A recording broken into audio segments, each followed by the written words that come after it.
Well, committed to finishing this. Did a long stream last night with everyone. Don't really remember a lot of it. So some of this might be repeating myself. That said, I watched this in greater detail today and took a lot of notes. I found some more shit that I don't think we talked about, but I don't remember much of last night. So maybe all this stuff was mentioned before. If so, sorry that this is going to be redundant. But oh man, is there a lot in this one. So yeah, let's dive into this. Okay, so starts off with a line that really fits my mood, but yeah. So we get a flashback to 3,000 years ago, in the Age of Legends, and it opens up on what looks like the sealing away of Ishamael at the Eye of the World. So there are 8 people channeling. Ishamael's in the middle. He's about to be imprisoned, and it looks like the one dude with his hand stretched out that Ishamael's facing is Lewis Theron. So he's got 7 others. You know, no big deal that Ishamael made mention of the 100 companions, but I guess that was just, a book line and had no bearing on what they were planning to do. But the conversation implies that Ishamael had originally roped Lewis Theron into his plan to destroy time, but Lewis Theron was having none of it and had already captured Mogedion, Samael, and the other Forsaken. I really don't know what kind of war of power this is, because if you try and take this and coincide it with Lewis Theron's plan to cage darkness, the setting in a nursery kind of, I don't know. This is stupid. It's dumb. So all the Forsaken are individually sealed. We kind of got that. Got all these male Aes Sedai wearing sling rings. And it seems like the plan is if they cage the Forsaken rather than kill them, they wouldn't be reborn, and that would break the cycle of endless birth, death, and rebirth, something or other. Oh well. I also kind of want to know how Ishamael ended up escaping his prison before Rand freed him by accident. Was he only free in the dream world? I don't know. Doesn't matter. Doesn't care. This sucks.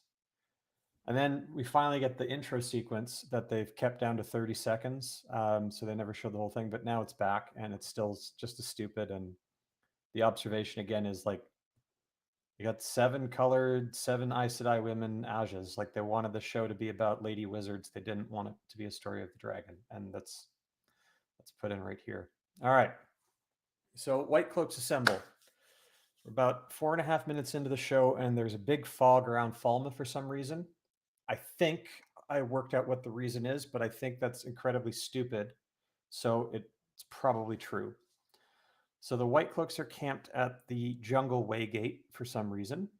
No idea if Lanfear is supposed to arrive here or if they travel out of the way.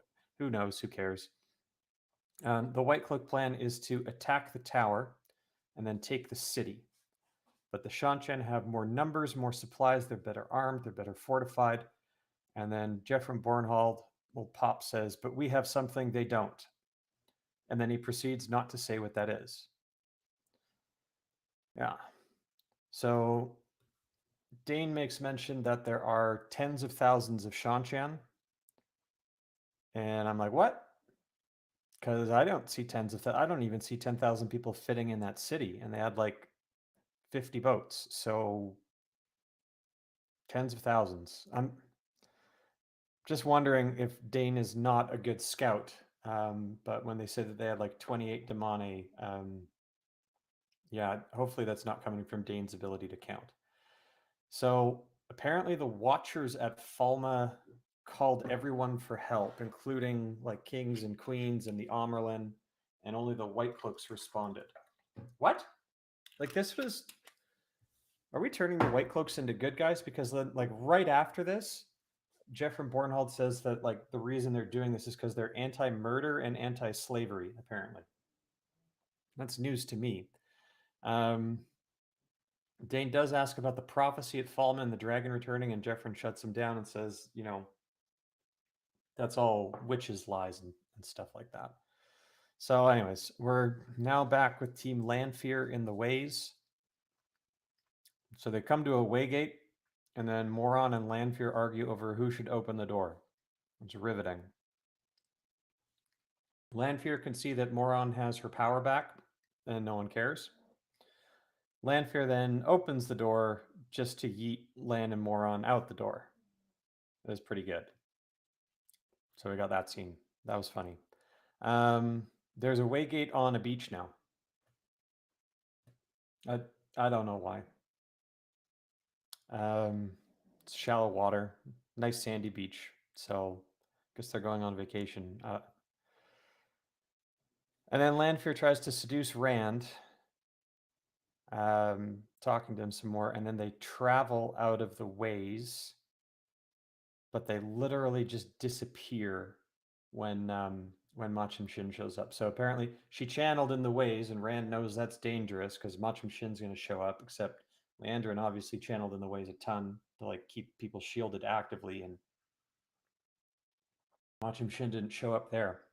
But moreover, that the other ways to travel, like there's no gateway that forms here. It's basically Machim Shin swirls around them and then they vanish. They like apparate like Voldemort. So good job, show. All right. Now we've got a Perrin scene, and he notes the fog around the city. So there's a lot of hubbub about fog. So let's just bear that in mind. But it's dumb. It's kind of like the 5 ride 4th scene if you include Hopper. So, like a dog, he sits Hopper down and tells him to stay. So 3 Aiel women and Perrin are going to take over a city, and they say many people will wake from the dream today. I think this is a callback or an allusion to how the Aiel all infiltrated Tyr, but it's just the 3 maidens. There are no other Aiel in this whole show. There's like, why are they here? They're not part of like a wider search for he who comes with the dawn or anything. There's just 3 of them, and they stride into the freaking town like they're going to take it over. So, whatever. Ishamael's on his balcony, and he sees the fog too. And then Lanfear is there all of a sudden. And I'm like, where's Rand? Because they were just together, the 2 of them. But apparently they're separated now, or there was a time skip or something. But Rand got deposited somewhere by Lanfear, and now Lanfear is going to go talk to Ishamael. So Ishamael now is all of a sudden very upset that Rand is here so soon. And I'm like, what? I thought that was like your whole plan to try and, you bring Matt to Kyrian, and then you had to pull Matt to Falma for some reason as a favor, and like you had Egwene brought to Falma, and maybe you needed to capture Nynaeve still, but that was in the works. Like your whole plan was in motion, and now it seems like he wanted to wait a couple more years to get everything, all his ducks in a row, and try and turn Matt, Perrin, and Egwene and Nynaeve evil. So it doesn't make a whole lot of sense. It's stupid, and all this scene ultimately does is confirm that in the Age of Legends, Ishi Lanfear and Lews Therin were a throuple. So gross. All right, I think this is the answer for the fog. The Whitecloaks have children with sensors who go around and they shake out smoke. That's what I think the fog is. So I think also that was Jeffrey Bornhold's secret weapon when he says, "We have something they don't. Kids. Kids with incense. Incense, not incest, guys. Get your minds out of the gutter. Incense." Okay, so yeah, this is really ridiculous. And it's a very effective sensor fog, too, because it manages to hide a massive army. There's hundreds of horses riding here. They probably, spared no expense on the CGI. Well, we'll get to where they spared expense on the CGI a bit later.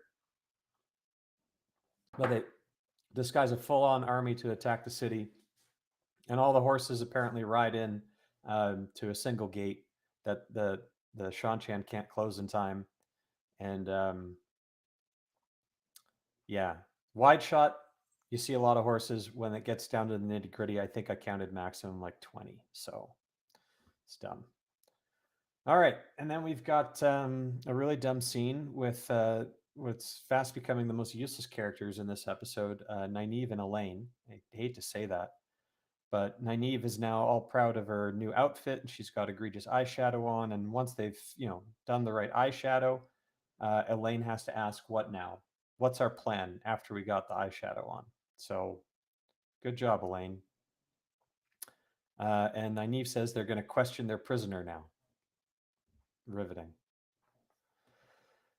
So the defense of the city is being roused, and Egwene needs to help out. She needs to do her part because she has free will still, apparently. So Rena is completely training Egwene all wrong. She makes mention of a demone who disobeys in battle will get their tongue cut out, and then if they do it again, they'll lose their hands. No, they can't disobey in battle. They're like kind of enslaved when they're linked. They really have no control over anything. Moreover, you don't treat demone this way because they're more valuable than Soldam are. They're too valuable as property. They're not to be maimed.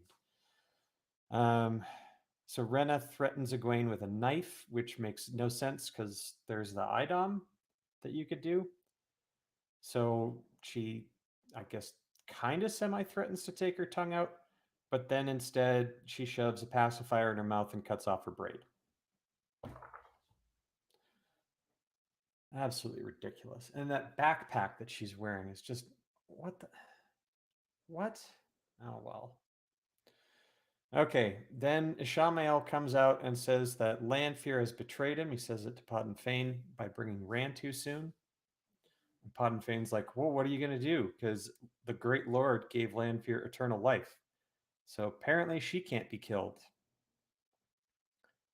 But if Ishamael's whole plot in the Age of Legends, which involved Lanfear, was to kind of end time, why would Lanfear go along with that? Because she probably sounds like she's pretty happy with her immortal life. So I don't know what's going on. They say the dragon might not swear his oaths, so what?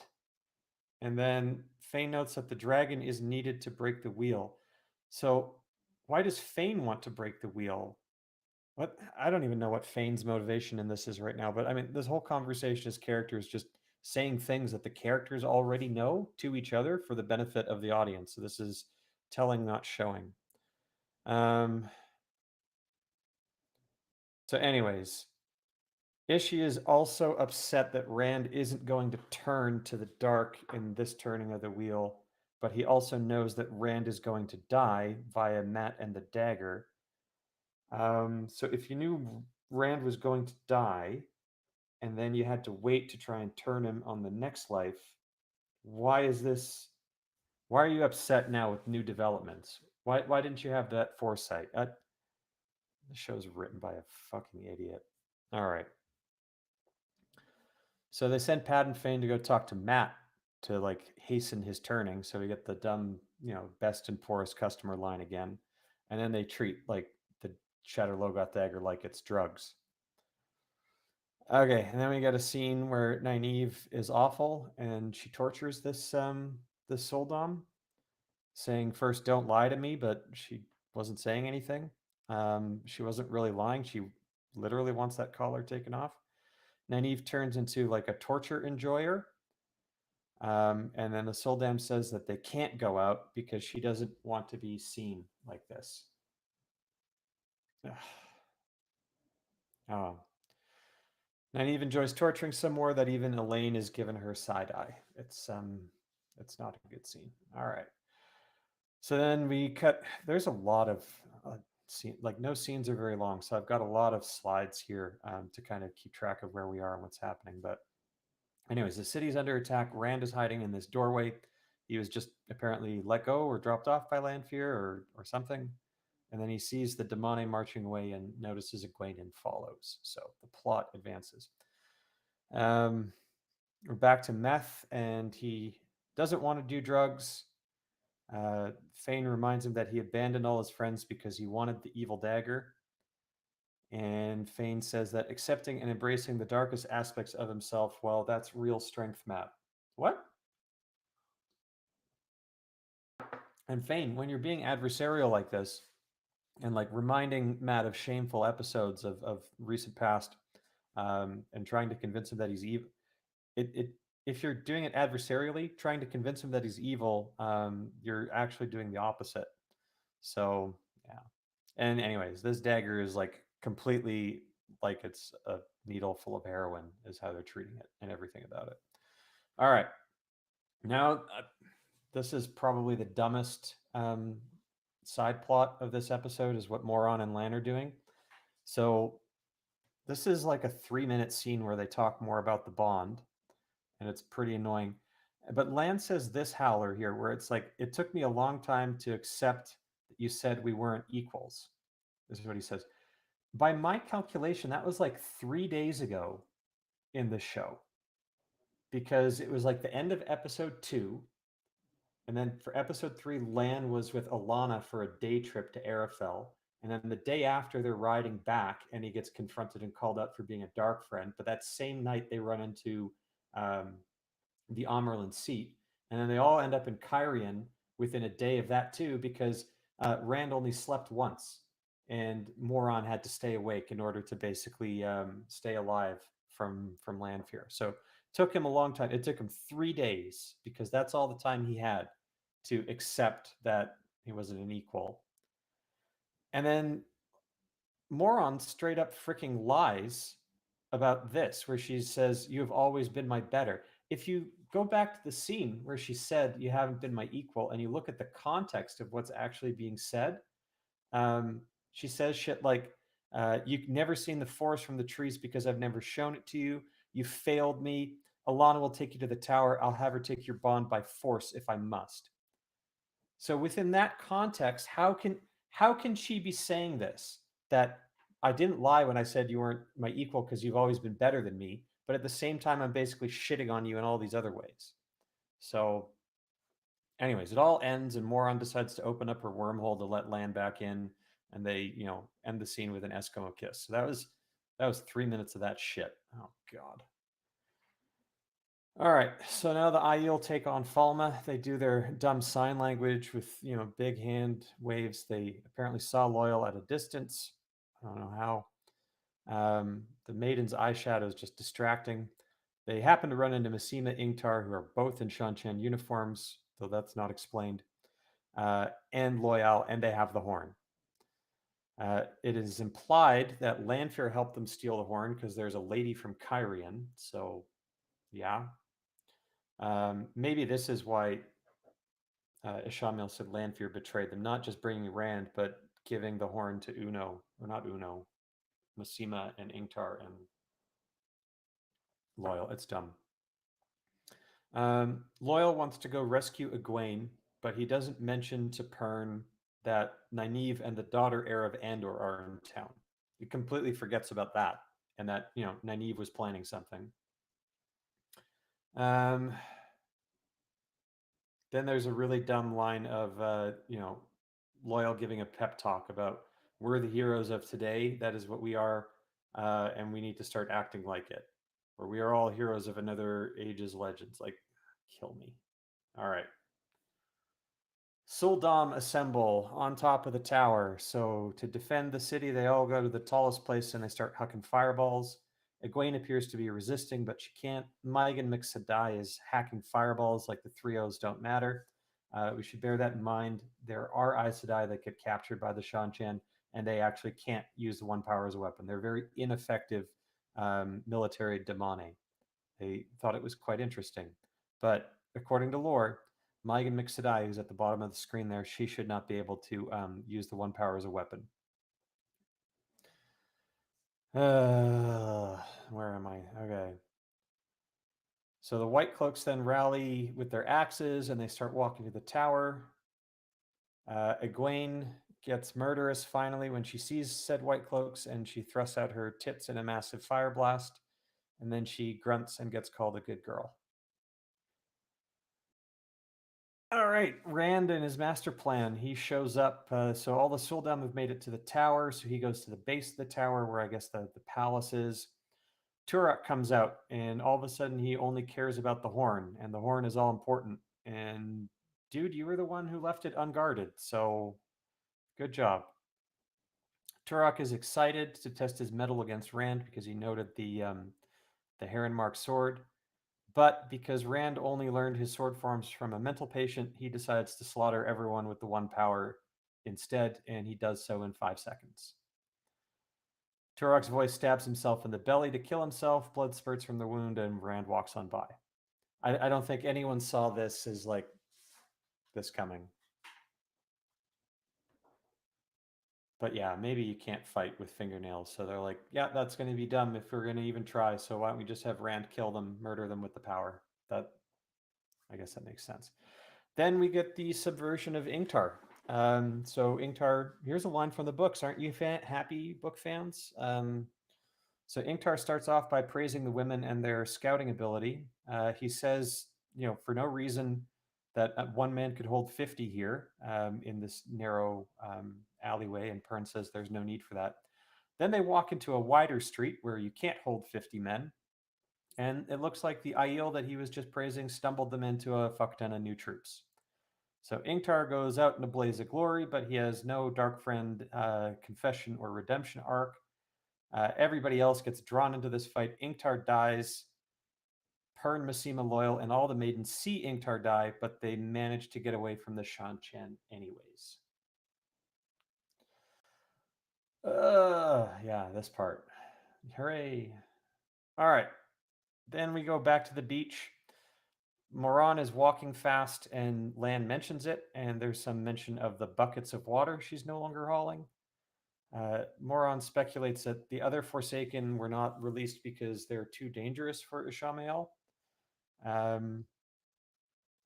There's some more lore talking, like the amount of stuff that they apparently know about the Age of Legends, but then also don't know.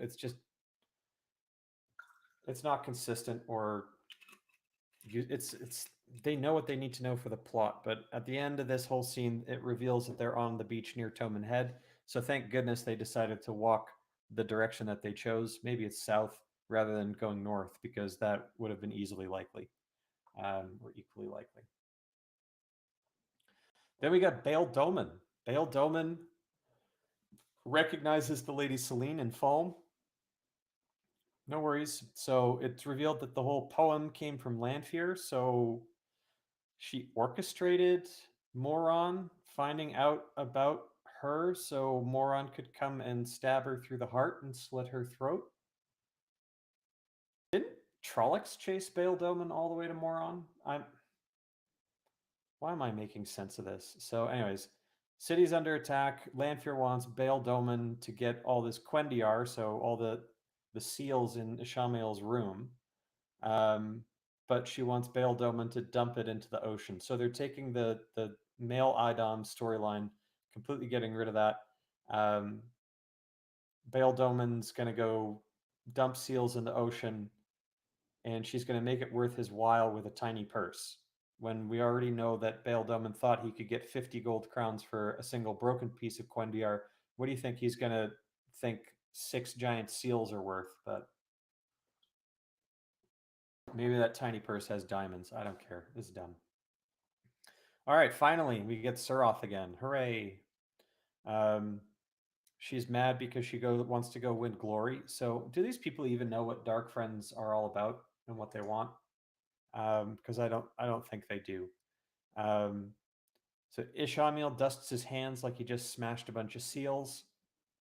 Egwene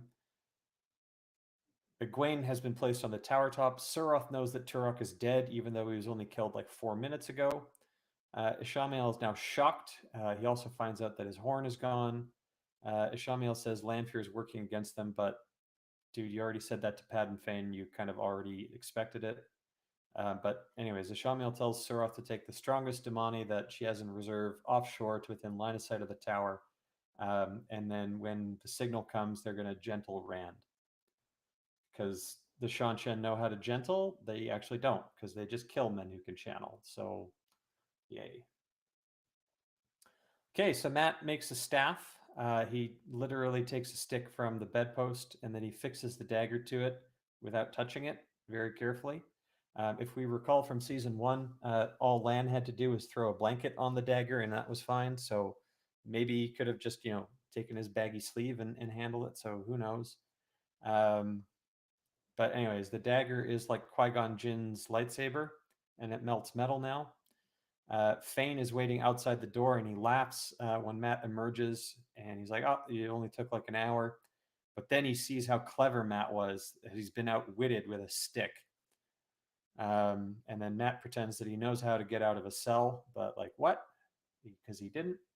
He got let out and then he went back and sat inside until a woman took him by the hand and took him outside. And yeah, Matt kills a guard and now he's basically got one of the most evil weapons to ever exist in the world, and he's just fine wielding it. No problem with that. Okay, fireballs. Egwene is not having fun murdering people, and she's able to resist Rena, even though she shouldn't. She spits out the pacifier, meaning like she could have spat it out before. So she was voluntarily holding that in her mouth all those times. Like, is it a mouth guard or something like that? Anyways, Rena pulls out a dagger ready to cut out Egwene's tongue. But she also says that she hasn't lost control of her Damane to the other Soldam. So, yeah. Anyways, now we're back to the Supergirls. They're walking past murders in the streets, a Damane, a Soldam, and Elaine. The three of them, there's literally a shot of a Whitecloak here that gets dragged by a horse. I thought it was pretty funny. They say we made it when they see the tower, even though they're really fucking far away from it. And then Elaine hears the clanking of trebuchets. And then we see this silly animation of the trebuchets flinging rocks at Falma. Now, I'll get into it in a little bit, but here's one thing to note and why I got it circled here.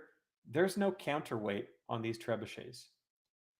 If you go back, if you got a big screen TV and you really look at this and over, it's animated, but I don't know what is flinging these rocks into the air.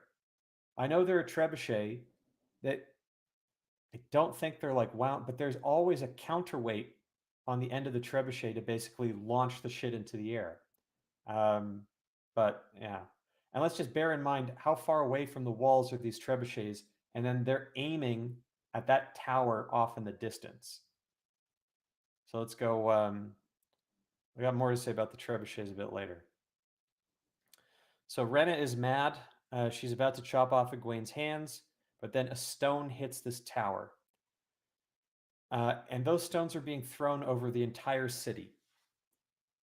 And that didn't make sense to me. And then I went online and looked at Wikipedia on what were like the biggest trebuchets in the medieval period ever. And there's like a 60,000 pound counterweight trebuchet that was built. It could hurl 220 pound stones, 1,300 feet. That's it. These things are fucking flying for miles over a city and then hitting the top of this tower. This is insane. It's absolutely ludicrous. And maybe this was the secret weapon that Jeff from Bornhold was talking about. Artillery, like better artillery than freaking cannons. Anyways. Now we got a bloody Dain scene. So Jeffrem wants to rally the locals. He uses anti-slavery rhetoric, which he should be commended for. We should note that the Seanchan mostly just enslave women who can channel, and the Whitecloak should be kind of all in favor of that, as well as the occasional political opponent. But anyways, this is a fun scene. This guy gets killed by both Bornholds. It's getting double penetrated by axes. Anyways, had to make that joke. All right, so the Supergirls are hurt. Turns out they didn't make it to the tower. Seta is killed by a crossbow. Elaine takes an arrow in the knee, so she's now a Skyrim character or NPC. Um, the Whitecloak kills that Damani Seta, and then the Idam falls off. And they're just standing around waiting to get shot. And then once they get shot, there are no more arrows that shoot at them. So brilliant. Okay, quick scenes. So we're back to the top of the tower. Everyone was killed by the trebuchet except those with plot armor. Megan McSadai's arm or Idam falls off for Egwene to pick up. Egwene also quickly finds the bracelet of the Idam that she needs. So if you didn't notice it, when it was cutting back and forth between her getting ready and then Rena basically shaking herself off, she found the bracelet that she needed and put it on and made sure that she hid it from Rena's eyesight, or at least the camera. So then Perrin meets Matt. Matt runs around the bend through some fog. They arrive in this market. Avienda saves the day when enemies show up, and then Massima steps up to fight. It was really quick. All right, now you can see again, she's got the bracelet on. But first, Rena faults Egwene for why the tower got blasted and say it was all Egwene's fault because it was their area that they were supposed to be guarding. But Rena was the one who had Egwene in the middle of the tower and was about to cut her tongue out when the trebuchets hit. So, no. All right. So Rena also doesn't notice the right hand. Rena calls Egwene stupid, and then Egwene starts monologuing. Egwene gets the distinction. Oh, she slams the Idam around Rena. And then there's a complete distinction that they get wrong between having the spark and being taught to channel. And she lays it out as Rena is basically a weakling. So, yeah. But now they've Idamed each other. And I don't even know if this would even be possible. That, because I don't think it's ever done. Or maybe there is something mentioned about, no, what's mentioned is if they put one of those things on a man and they all die screaming. But this this doesn't make any sense. Where it's basically Egwene can be a boss girl and overpower Rena because they're both linked to each. I don't know, but she uses the power and throws Rena up on this and then starts choking her out to death. Um, Tries to like make promises, like just take this off and I'll let you go. And then Egwene breaks her promise and Rena dies. And then Rand shows up just in time to applaud Egwene for freeing herself. I know we all like joked about this, that Egwene was like, "Oh, it looks like she's going to be a Damani, but don't worry, she'll free herself." And they literally did that. They, we can't even make fun of this show anymore because the dumbest ideas are their best ideas. Anyways, we're back to the street fighting. There's 20 seconds of fast cut fighting. Then Matt says that Rand will be headed to where Egwene is. Matt, how do you know that Rand is in Falma? Because no one here has seen him in Falma yet. But they dodged that question because Pern still thinks Rand is dead, and then he says, "Rand, are you sure?" "Yes, he's alive. I've seen him with my own two eyes." But in Kyrian, Matt, you didn't see him in Falma. Anyways, turns out they can't open the horn box, but Matt has a bright idea because he has a lightsaber.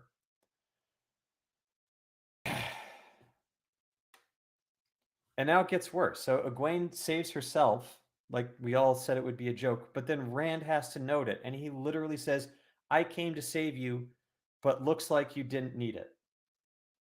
Thanks, show. And Ishamel shows up and yeets Egwene, and I'm just mad that he didn't yeet her like a foot higher so she would have flown off the tower and fucking died. Like one more foot, she would have been gone. Rand gets manhandled too. Ishamel sends out a flare, and the Damani decide to shield Rand from the sea, waiting for another signal, I guess, to gentle him. And then Ishamil starts monologuing, saying that, Rand made Egwene a killer. How? Rand, like, left. Did his absence make Egwene a killer? How is this Rand's fault? And then, anyways, it was your plot too, Ishamael, to like kidnap her from the White Tower, bring her to Fulm, and make her Demane. So like, you project much. So apparently, Rand is turning all of his friends to the dark by existing, just like how Lewis Theron turned Ishamael to the dark. So Ishamael is blaming Lewis Theron for, and by proxy Rand, I guess, for becoming evil. So, what? Anyways, and apparently to stop all his friends from turning evil, Rand just needs to join with Ishamael and end existence. So that's the solution, right? Just end the universe. Solution for this show. Anyways, didn't think it could get any dumber, but it did get dumber because that's the Horn of Valir now. It's not even a horn. I know we made fun of this box when we first saw it in season 1, like it's pretty tiny, but I don't think we thought it would be like a a jug. Like, how does this make any noise? I see there's some fins on it or whatnot, but that's not going to blow a horn. I don't even know if blowing into one end of this thing would even make a noise if you made something like that. I don't care enough to like investigate it farther, but this is stupid. All right. So Matt runs off with the horn, says he doesn't want to run, but then Perrin says none of this matters if Rand doesn't get the horn, so Matt runs. Let's keep in mind that Rand doesn't get the horn, so it was completely not needed either. And then Dain Bornhold shows up and saves the day, teams up with Perrin, but then Perrin up and frickin' runs the other way and completely abandons Dain. Perrin is a total dick. All right, the Supergirls are still useless, Elaine is still hurt, and Nynaeve sucks at everything. So where was Perrin running to? Oh, he was gonna go run right to Eamon Valda for a plot. And Valda says, like, I have now seen you 3 times, and he basically dives on Perrin. He still has his arm in a sling, though. That's pretty funny. And then Hopper was a bad little boy. He didn't stay. He ran through the whole city, and then he comes in and he mauls Valda. And then Jeffrem kills Hopper. And then Jeffrem says, Valda with me, and then Valda leaves Perrin alone following Jeffrem. And then we get a nice shot of the trained dog who's good at playing dead, but he's still breathing while the CGI blood is flowing out of him. And then Ghost Hopper jumps for a treat, and it's supposed to be sad. Perrin picks up a hatchet, and then he straight up murders Jeffrem Bornhold. So, there, you got that. All right, so Matt blows. So the horn that is not a horn makes the brown note. 40 guys charge, and they slow down into slow motion. They probably all shit their pants too. We get a time stop, and we touch base with all the different characters and their threads. Matt says something about having all his memories now, and I think he thinks that he's now a hero of the horn, although he was not big on that idea in the books at all. If you look at the X-ray, Arthur Hawkwing is apparently Arthur Hawkening. There's a Aquaman character, or better yet, Seaman from the Super Best Friends. So, yeah, we got lots of seamen in the show. Uno is there too. That's great. Amarasu then takes the horn and invisibles it. Matt leads a charge with probably the most evil weapon in existence tied to his stick. And the heroes of the horn are heroes because they have the level 2 blur spell activated on them. Okay, so almost through this, guys. Well, not really. There's a lot to go through yet. Perrin is still busy murdering Jeffrem Bornhold, just, chopping into the corpse that was Dain's dad. Dain is kind of rightfully upset about this, but then Uno shows up and gives Perrin a shield and smacks the shit out of Dain. Loyal then tells Perrin, we'll hold them, and then he proceeds to stay back and watch Uno fight. More shitty action, and now the Supergirls, like honestly, because Egwene freed herself, they literally had nothing for these two to do, which is why Elaine took an arrow in the knee and she's just sitting down for the whole episode. And then they decided, well, this is dumb, let's make it dumber. So Nynaeve is going to use her wisdom training to heal the arrow wound. And to do that, she's just going to push the bolt through her leg. And all of a sudden, Elaine can walk. It's also worth noting that at this point, Nynaeve is looking up at the top of the tower and thinking Egwene is having the boss fight. Makes sense. Anyways, getting back to the Ishamael fight. So after everything, he still wants Rand to join with him. Rand finally stands, even though he's still shielded. They keep saying loose instead of loose Theron. Matt throws his spear through the illusion that was Ishamael and he kills Rand. So oops. There's at least 10 seconds between him hitting Rand with the dagger and then him running over to Rand being like, oh, my bad. It looks like the dagger is burning hot because they're supplanting it with Ishamael's staff, which was, the white hot poker feeling that gives him the never healing wound. So whatever. Ishamael asks how Matt could not see a simple illusion, and it's like, because it's an illusion. And then Ishamael was about to signal the gentling of Rand, but then Egwene comes and saves the day. And Egwene sets up her shield and basically absorbs all the power blast extraordinaire that is to follow. This is fucking terrible. All right, so back to the beach. Moron sees Egwene's fight against the Forsaken at the tower top. She somehow is able to realize that Rand is being shielded. Lan is asking questions like, what if this was all Lanfear's plan? I thought you were on Team Lanfear earlier. Moron says something completely out of character, well, out of book character, and saying she would let 1,000 innocent people die if there was even a chance that Rand will live. What? So Moron thinks supporting Rand means being willing and able to commit mass murder. That's fantastic.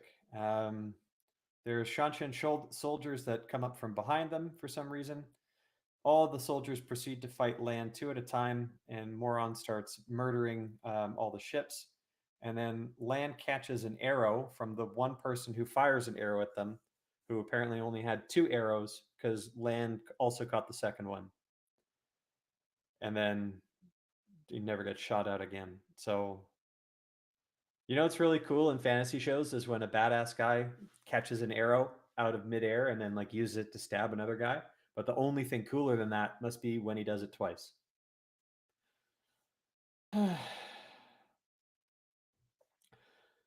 So Egwene's about to lose control, but nope, she was just resting. And then Perrin comes out of nowhere with Uno's shield, which is made of Hero of the Horn metal.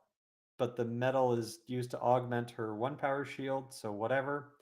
Ishamael is using the same dark power that Rand used to murder Turok. Rand's wound gets healed by Elaine. So Elaine shows up and she can heal him. So Nynaeve is worse than useless through this. What did she even do? Start killing Nynaeve's character. But anyways, Elaine just decides to heal the never healing wound. So at least it looks not fully healed, although it does look like a parfait from Dairy Queen. And yeah, Rand is still shielded, so he's a bitch. And he does say, "Who are you?" And then Elaine says, "I'm Elaine." So how nice. I know Elaine met Rand and healed him because he fell off the wall in Camelin, and it was kind of a touching moment. But all that healing was done with practical, useful stuff. Elaine's not a healer. Why did they take the one thing that is Nynaeve's thing and give it to Elaine? I don't know. All right. Moron launches her 1-power torpedoes and straight up violates the 3-0s, or at least the prohibition against using the 1-power as a weapon, because they're not. Well, Suroth is a dark friend, but Moron doesn't know that. There's no shadow spawn there, It's not the last defense of her life or that of a warder or another sister. She just straight up goes nuclear and sinks an entire fleet. Um, so yeah, good job, show. But anyways, because of this, Rand gets unshielded, so he becomes a little yet less useless. He picks up his sword, and instead of a duel in the sky, he puts his hand on the blade and he stabs Ishamael with the heated sword. One defense of this is, yeah, as mentioned, the person who taught him how to fight with a sword was a mental patient. But I have a sneaky suspicion the reason why he's gripping his sword like this is because he needs to get a brand on his palm, and they designed the fucking sword without a heron on the hilt. They put it on the blade. So that's why he's holding his sword like this, and it's stupid. And this is where you can get like a tiny little design change on a prop and undermine Rand's character, because how retarded do you have to be to do this? Anyways, but also, by the way, Rand should know at this point that swords don't kill Forsaken. Or is that only Lanfear? I don't know. I don't really care. But yeah, Ishamael. So there's the brand. Anyway, then Ishamael decides to evaporate. So good job, show. All right. So back to the beach. Lan is walking away from a pile of corpses, all the people who conveniently fought him one at a time. There are no more arrows coming, so like I said, that's probably over and done with. And Moron's still around, sinking the entire Shanshan fleet. She knocked the shield off. She did what she needed to do. Now she's just on a full-on fucking murder spree. But anyways, she repurposes the torpedo weave. At this instance, Lan gets back down to his knees because I think that's his default position. I honestly, I watched this and I was like, what is going on here? That's like, okay, why don't you go do the thing? So she's going to channel a lot of power, and for some reason, Lan needs to turn his back to her and get on his knees. So then we get this. The repurposed torpedo weave, altered slightly by Nynaeve's or Moron's additional channeling, turns into a dragon of fire, little tiny paws. I know it's supposed to look like the snake dragony symbol or whatever on the dragons, like that's why it doesn't have wings or anything like that. But holy crap, the proportions of this are just creepy and weird. But then we get 10 people from Falma cheering for him. Avienda calls him the Kara Karn, but he's not. He's supposed to be he who comes with the. He wouldn't be the chief of chiefs until he's in Ruidian and actually has made it through that. The heroes of the Horn evaporate, and keep in mind, one of them who evaporates is the one who has the horn now. So, are we going to find out who has the horn in season 2 or where that went? No, Amaterasu took it so that she could summon herself at the next convenient time, I guess. Oh, God. And really, we kind of end on this shot where like there's all of them together and they're applauding, and it's just terrible. All right, and then we have an epilogue that I didn't even see until today. But apparently Lanfear goes back to Ishamel's room because she was going to go send those seals to the bottom of the sea via Bail Doman. And then you have Moghedien, who's like a creepy Spanish lady with the weirdest haircut, playing with semen, or what I presume is semen, in between her hands, like the sticky, gooey part of it, or maybe it's spider webs. Probably spider webs because she's the spot. It's fucking semen. That's what it is. Lanfear apparently called Moghedien weak, but Moghedien is able to semen encrust her with her semen webs. And Lanfear is now utterly terrified of Moghedien because, people you call weak, you're usually afraid of them. Anyways, she apparates out like she is one of the Death Eaters. So next season, apparently setting up, we've got 6 other Forsaken who are going to be coming after Rand. And as a result, we end on this note. Lan Fear says, "Light help you, Rand al'Thor." So that was season 2. One thing about this episode to note is there's no Varen, there's no Adelaus, there's no Alana, no Maxim, no Ivan, no Anna, no Barthanes, no Swan, no Leandrin. All the characters and all the time wasted on all of them, they didn't even feature in the finale. So let that sink in. Most of the plot lines that they were doing in the show had absolutely no bearing on the actual story. And the proof is here in that all those characters weren't even in the final episode. None of this stuff had to happen. This season was an absolute fucking disaster. And I really hope it gets canceled now, because I don't know what they're gonna. I don't even want to know what they're gonna do with season 3. They're probably just gonna be like, all right, the 3 Aiel will take Rand to the Aiel Waste, maybe through the ways again. Who knows? Who cares? Dain Bornhold will probably go rape the 2 rivers. That'll be fun. Actually, you know what? I'll be fine if they do that. If they send Dain Bornhold to basically go fuck up Perrin and everybody he ever loved, that'll be fair. I'd tune in to watch that. But no, this the show completely sucks. Season completely sucks. I got through it all. I have a killer hangover, but this didn't make it any better. Sorry this review sucked, guys. Still better than the show. But yeah, walk in the light.